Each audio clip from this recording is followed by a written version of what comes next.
All right, everybody. Welcome into Bare Knuckle Recovery Podcast, Episode 3. That's right. As usual, I'm Tommy Streeter. I'm here with Nate Mollering. And if you guys follow us on Facebook, then you would have seen the video that we made the other day where we did talk about Recovery Month a little bit. Yep. And we also encouraged everybody to, message us with questions that they may have that they want to hear us talk about, different topics that they want to hear us talk about. And we actually had some people do that. So we always appreciate that. We need things to talk about on here because I don't think anybody would want to just sit here and listen to Nate and I make fun of each other. And I think some people would like that. They probably would, but there's also a lot of inside jokes that they would hear that, in general, right. They wouldn't understand. We would try to keep it to outside jokes if we could. We would try. But anyways, we did get a few questions, so I just picked out one of them and we'll see where it goes. All right. So we'll just get into it. And this is not a question that we received one time. This is a question that Nate and I have been asked many times over the years. Probably every day. Almost. Maybe multiple times a day.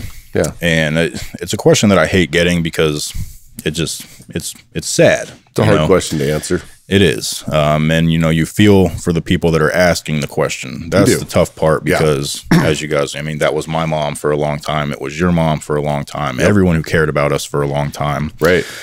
So, Nate, when we get this question, here's the question. How do we help somebody? How do I help somebody that desperately needs help but does not want help or does not think that they need help when it's obvious to everybody around them that they're struggling and they do need help? Yeah. How do we help somebody that doesn't want help? Well, it's very hard. I will say many times that people who ask us that question are looking for a specific answer. And each case is different, right? So, there's always a different set of factors with each person who's struggling. There's not one...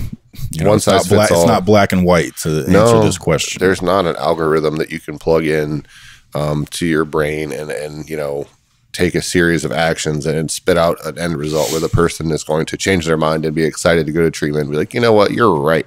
I need help. That's what we all want to see. Really, for me, in my experience, personally, in my journey, when I asked for help, and I hear Stefan say this all the time. So, and Stefan is the guy that we work with at Fort Wayne Recovery. He's director of operations, great guy, a lot of life experience. And he used to say to people all the time, "You're going to ask me for my help. I'm going to give you my help. I don't know if you're ready for my help because all I can be is me. Yep. But I'm going to help you how I can help you. And whether you receive it or not is up to you. Because a lot of people say, I want help, but when they ask for that help, they don't even know what they're asking for. Yeah, so I was going to say, they don't know what they're asking for. So when you give people help and you give them suggestions on how to help the person, especially somebody who doesn't want to accept it, who doesn't want to admit they have a problem, it's a tough thing to do because how do you get somebody motivated to go to treatment? Well, it's very tough. One of the things you start to do is remove the enabling parts, right? We talk about support. Support and enabling are two very different things, but there's a fine line, right?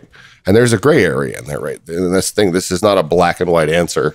It's not really easy to know with each person what's actually going to help them, what's going to hurt them.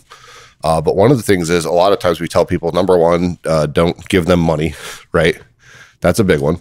We tell them you don't have to put up with their abuse either, right? It's good to have boundaries and discipline to take care of yourself. I know these are all topics we were going to talk about today, but they all kind of run together, especially with this question. Yep, right? Absolutely.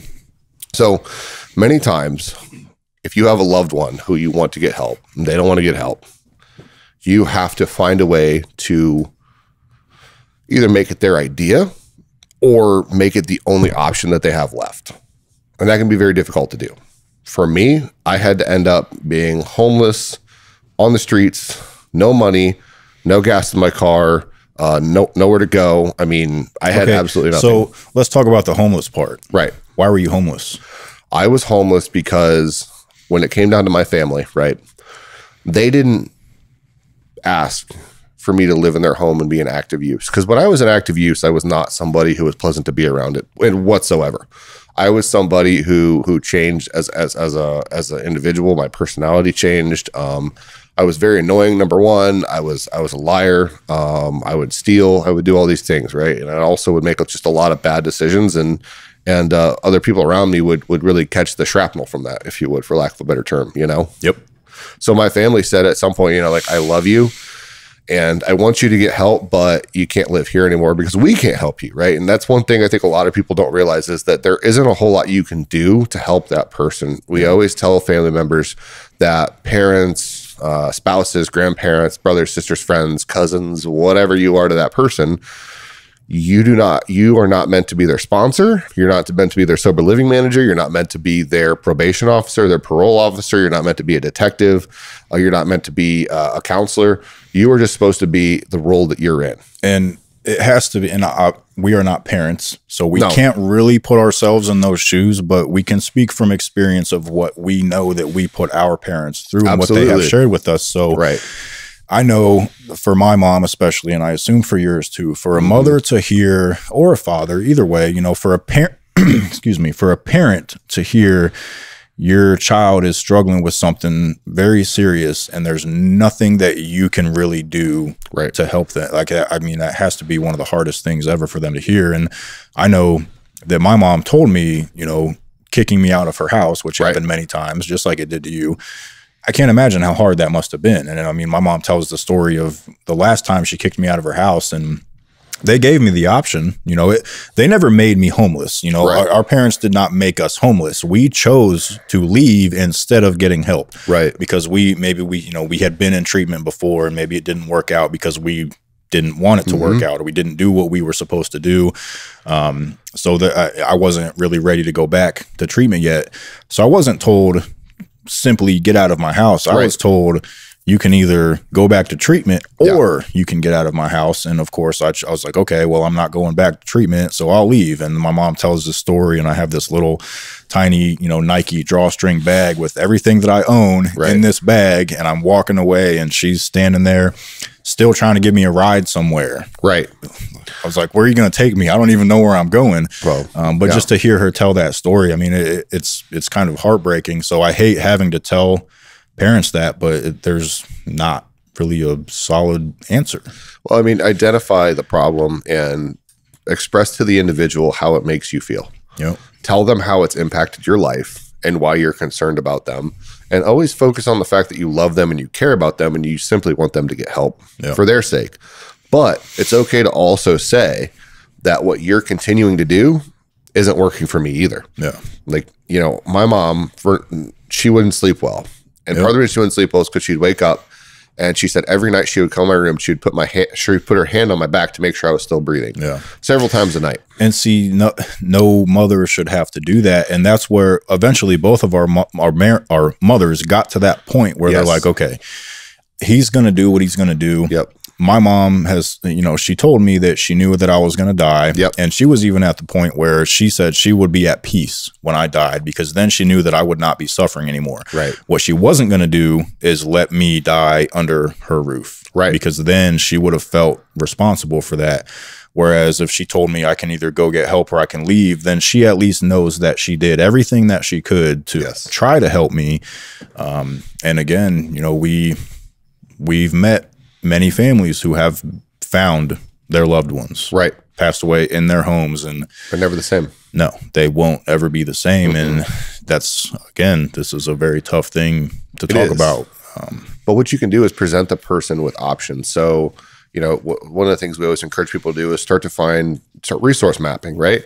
Yep. Reach out to people that you know of that are in recovery, or people that work in the field of recovery, and find out what is available to that person based on whatever their insurance is, or lack of insurance, or financial standing, whatever it may be. But there are lots of resources out there. So find out what that person's resource availability is. And then you can present that person with these options. Say, hey, number one, identify the problem. Number two, you know, explain how it's impacted that person's life. Lay that out for them. Number three, explain how it's impacted your life and why you can't continue that way. And number four, I always say present options. Yep. So say, hey, look, you know, you're using, let's just say, you know, cocaine every day, and you're up all night and you spend all your money. And, you know, when you're high, you're hard to deal with, and you're angry, or whatever it may be, right? You're stealing from us. Here are some options for places that will help you stop using cocaine, right? And in a lot of places too, it's not just the cocaine. The cocaine is a symptom of the problem. It's not the problem. Yeah. There's something internal in us. So that's why it's so important for people to get help and get treatment. Abstinence or reducing use is awesome, but that's not going to fix what keeps people like us going back. Because we found that out the hard way. Well, you know, people, normies, as we would call them, people who don't suffer from substance use disorder can use a substance and not pick it up again for a couple months and not think about it.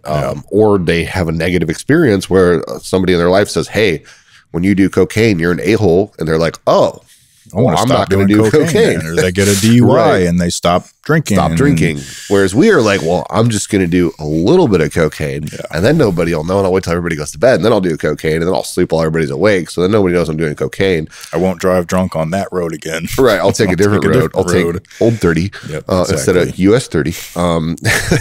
You know, or I'll drink beer instead of vodka, you know? And so really presenting the person with options and saying, hey, look, here is what is available to you right now.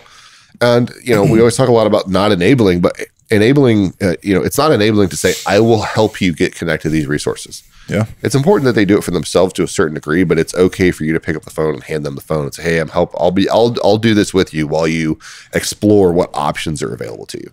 Yep. You know, and really that is the best way to kind of approach somebody. And again, if they're refusing to acknowledge that there's a problem, we know that the first step is admitting there's a problem, to getting help, right? To getting it on the path to recovery. Everybody knew I was an alcoholic and an addict before I did. I was the last one to find out, right? Like I just thought this is how everybody drinks, this is how everybody does drugs, this is how everybody lives their life. Time. Yeah, I don't know why everybody's such a buzzkill all the time. You know, nobody knows how to party like I do. You know, I wish people could just take lessons from me on how to party. Well, you know, I mean, but locking yourself in your room and doing cocaine and drinking a fifth of vodka and shooting heroin, it, I guess, turned out not to be the definition of partying. It was self-destruction and, you know, like a slow death, sometimes actually quick, because I had multiple overdoses, poisonings, whatever you want to call them. But just laying out the facts for that person and trying to help them overcome that cognitive dissonance that they have. You know, our disease speaks to us in our own voice, so it's going to tell us that we're fine.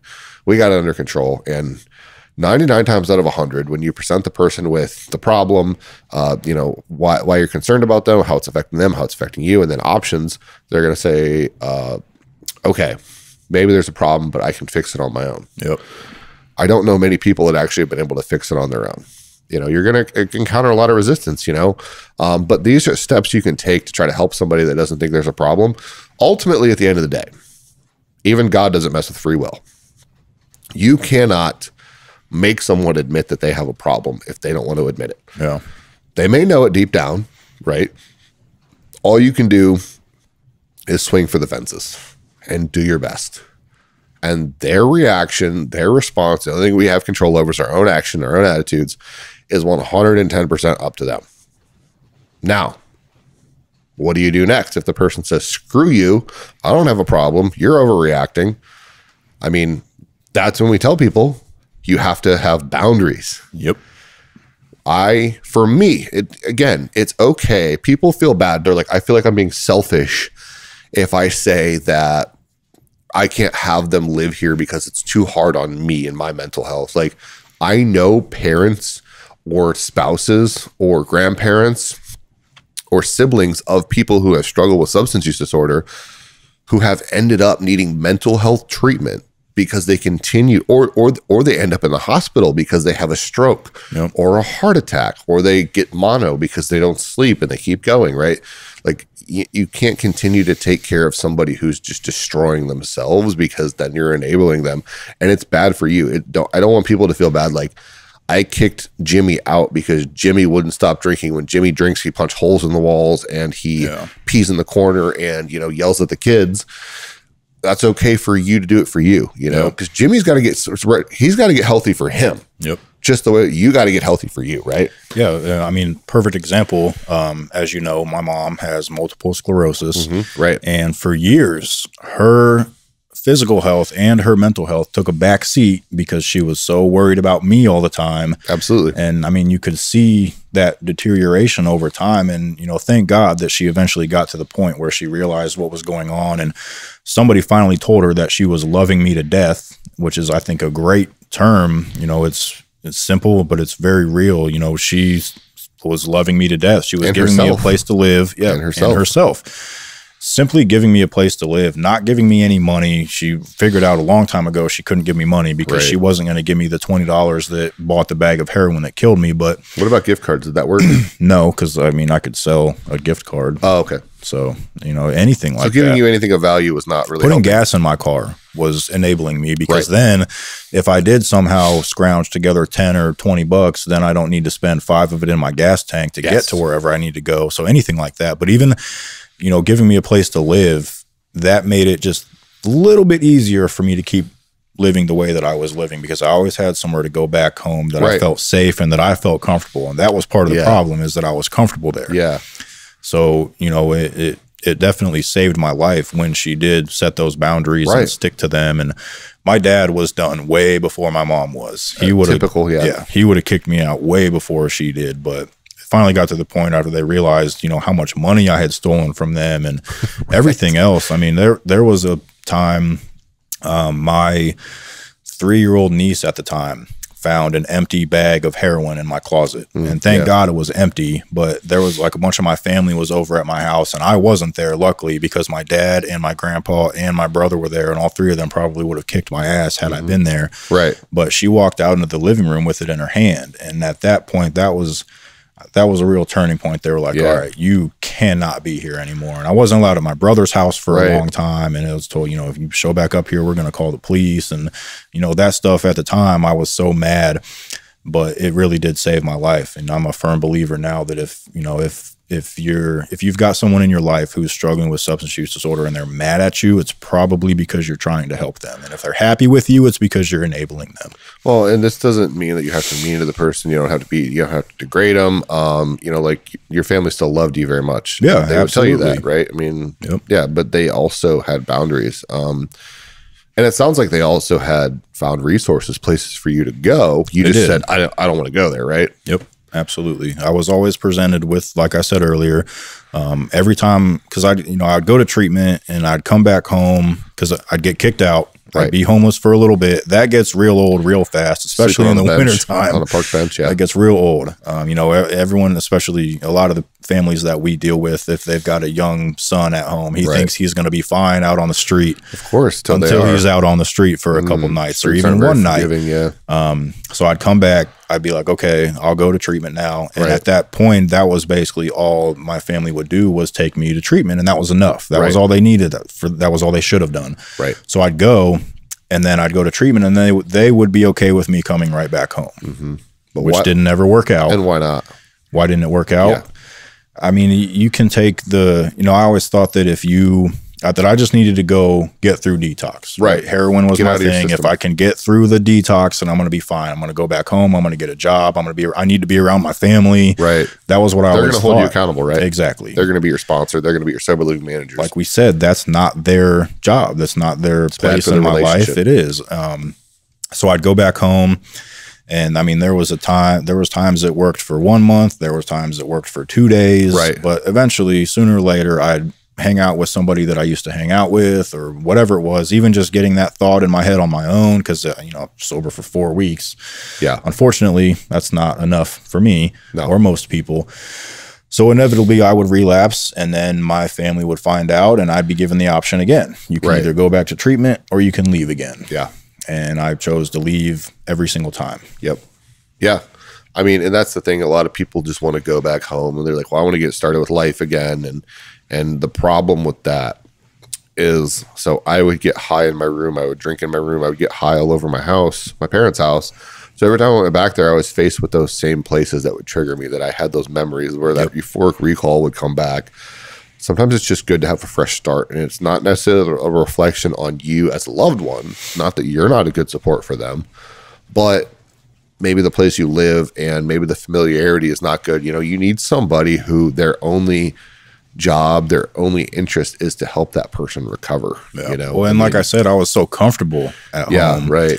And that was kind of a double-edged sword, because like you just said, I remember one time very vividly, like I remember this like it was yesterday. I went to treatment down in Indianapolis, and I came back home to a house that my parents had recently moved into. I probably lived there for 2 months before I got kicked out. Right. All I had ever done in that house was got high or sat in my bed dope sick, withdrawing from heroin. That was it. I was either high there or I was sick there. I had no other memories there.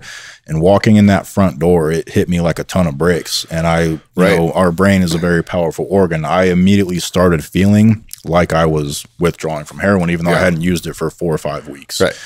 So, you know, it's either you go back there and you're so comfortable there, or you go back there and, like you just said, that euphoric recall kicks in. And then, phenomena craving. It's fight or flight. You know, you kick in, your adrenaline glands kick in, and I mean, I think it was important for me to get out of my comfort zone. And, you know, this last time when I went to treatment, and I have actually stayed sober since then, I stayed down in Indianapolis for about 2 years. And that's not to say that changing your, you know, geographic location is going to equal recovery, because we know that's not the case, because we take ourselves with us everywhere we go. But for me, it was good for me to get out of the tiny little town that I lived in, where everybody knew who I was and everybody knew what I was and what I was doing all the time. And I didn't have a lot of, other than my immediate family, did not have a lot of positive influence in that town. So for me, staying down in Indianapolis, it's not what I wanted to do, but I was at the point where I was actually ready to listen and take recommendations. I was like, I'm not making any more decisions for myself, because every time I do that, it does not work out. So I stayed down there for, you know, 2 years before I finally felt comfortable enough to come back up here. Yeah. Well, I mean, you know, I've seen for a lot of people, it can be very helpful to change locations, but here's the thing. If you change locations, but you don't change your behavior, you're going to get the same result, right? So if I go to a different city, I can get a fresh start. But if I do the same crap that I did in the last city, it's not going to be a fresh start. It's just going to be a restart of all the crap I just went through. So changing your people, places, and things is a big deal. And I know, again, this is about people being resistant to get help, but people are going to be resistant to change their people, places, and things. However, it is, you know, they told us the only thing you have to do when you get sober is change everything, right? So a lot of times that means changing your friends, changing the place you live, changing the things you do, which is hard for a lot of people. People like us don't like change. We like to be comfortable. We like our routines. We like to sit in a dirty diaper. It's a dirty diaper, but it's warm and it's mine, right? So that's what we do. And we have to get outside of that, right? So, and nobody can do that for us but us. So we get somewhere, it's good for us to have a fresh start. For me, it was great to have a fresh start somewhere else, because they only knew me as sober Nate. They didn't know about all the crap I did. They didn't bring up all the old stuff. And that's not to say we escape our responsibility. I mean, we're all about making amends, right? A living amends, making financial restitution, all those things are super important to recovery. But it's also important in the early stages that people don't get hammered with all the stuff they did and that constantly brought up. I mean, again, I'm not saying let them off the hook. That's not what I'm saying. I'm saying there's a time and a place for all that stuff. So, you know, again, presenting people with the problem, talking to them about how it's impacting them, why you're concerned, presenting people with your issues that are associated with it, like how is it impacting your life, your health, your routines, everything that's going on with you, because you have to take care of you. Nobody's going to take care of you but you, especially not somebody with substance use disorder. Will bleed you dry. And then present them with options, and then create boundaries and hold the boundaries. I mean, those are the 5 steps that I would personally recommend for somebody who has somebody that is struggling with substance use disorder, that says that they're not ready to change, or that they don't have a problem, or doesn't want to go to treatment. And one of the things I always tell people, especially people that go through a program, the people we work with who either get sober or don't, but the people who do get sober, get into recovery, don't stop doing the things that are working for you. So if the person goes to treatment and they get off of it, or say they get off of it at home, they don't go to treatment, but they sober up, right? Great. That's awesome. We love that. And any way you do it is great. We recommend treatment, but it's not for everybody, whatever. Don't stop doing the things that made it successful. Don't go back on all the boundaries. Don't say, well, little Billy has been sober for 10 days, so now I'm going to start giving him $20 every day again, you know, because he can handle it. No, he cannot handle it. Again, the drugs are not our problem. They're a symptom of the problem. When you look at it that way, it helps give you perspective on how actually to attack the real problem, which is something internal that bothers us. Most of us don't feel comfortable in our own skin. That is something that everybody has to really understand. So, you know, especially, and then when you present to them that they have a problem with substance use, they feel attacked, right? If anybody would give me a criticism, it felt like a personal attack. You know, which would drive me deeper into the shame, right? We have this cycle of like shame and isolation and use and lying and relapse, all that stuff. So stick to the things that made you successful, get help for yourself, get a counselor, go to a support meeting, whether it's online, whether it's in person, whatever it may be. Find healthy activities, healthy outlets, all those things like that. I mean, that's really the best advice I have for all this stuff. Yeah. Well, to speak on that, the families getting help for themselves a little bit, that was something else that I wanted to address briefly here today. Don't want to totally ruin it, because we are going to have Jennifer Hope as a guest on our podcast one of these days. Hope not dope. But Jen Hope started an organization here in Fort Wayne called the Mom of an Addict, along with Donna Ray and my mom, Jenny Streeter, and a few other people who, they were all moms who had children that were either in active addiction, in recovery, or unfortunately had passed away. It's not just for moms, right? No, it's for any family member. They just called it the Mom of an Addict because they were all moms. And one time someone said to Jen, "Oh, you're the mom of an addict." Right. And so she owned it. Yep. So she owned it and she ran with that. But it's a great support group. So that's one of the options, as far as, while your loved one is working on their recovery, or even if they're not working on their recovery, you need to be working on your own, because addiction is a family disease. It is. It affects the families just as much, if not more, than it does the individual that's struggling. And I've used this as an example before. While I was getting high and doing everything that I was doing, I was getting high and ignoring everything. I wasn't dealing with any of the stuff that was going on. So my mom was the one who was left to actually deal with it. So if you don't deal with your pain, you just transfer it to everybody else. I always like to say that. To the people that are closest to you. Right. And for me, that was my mom. Yep. And that's why I said before, while she was, going through her own health struggles, those were taking a back seat to mine. Right. So, and another reason, part of the reason that we started bare knuckle recovery in general, part of the reason that Nate and I got into this field, or maybe I shouldn't speak for Nate, but I'm pretty sure he feels the same way that I do. I watched how difficult it was for my mom to find those resources. Oh yeah, absolutely. Finding resources and presenting them to your loved one is part of, those 5 steps. Yes. And vetting them, making sure that, you're doing research. Reputable. She didn't know who to talk to. She didn't know where to go, who to call, whatever. And you ended up in some bad situations because of that, right? Because of things you thought were resources that weren't. And not by their fault at all. No, they didn't know what they didn't know. The person who recommended it was not his fault at all. It was a human resources guy where my dad worked. He found this place, and like you said, you don't know what you don't know. And I go to this place, and it was a huge mess. I ended up overdosing in the basement, which I'm not blaming on them. That was my fault. I'm the one who had somebody bring me heroin. But it shouldn't have been as easy as it was. They were not JCO accredited. That. They were not. Not or licensed by the state. They weren't licensed by the state. And luckily, due to me almost dying in the basement, they're shut down now. So I'm glad that I was able to take care of that problem. But they licensed by the state, but I think they spelled it ST and then an 8.